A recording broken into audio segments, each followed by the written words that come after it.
In PilotMyAdmin, besides stopping and detaching databases, you can also replace databases. Let's view the PilotBim database location. Copy the path. Locate the database on the computer.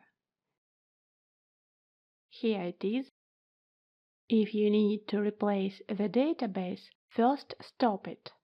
Detach it temporarily, because it's not necessary to change ID in our case.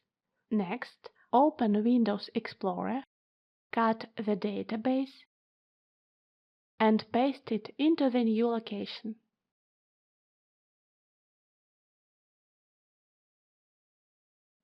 Return to PilotMyAdmin. Now we need to attach the database. Click Attach Existing, enter the name. Locate the main database file.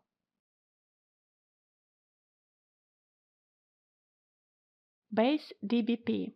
The base journal DBP file contains information about user and administrator actions. The base messages DBP file contains chat data.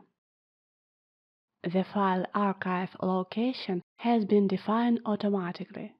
The file archive provides storage for all Pilot files. Several file archives can be connected to one database. Each file archive can be located at any place of any disk where Pilot server has access. If the file archive location hasn't been defined automatically, you can find it manually. Click OK. The PilotBim database is launched now.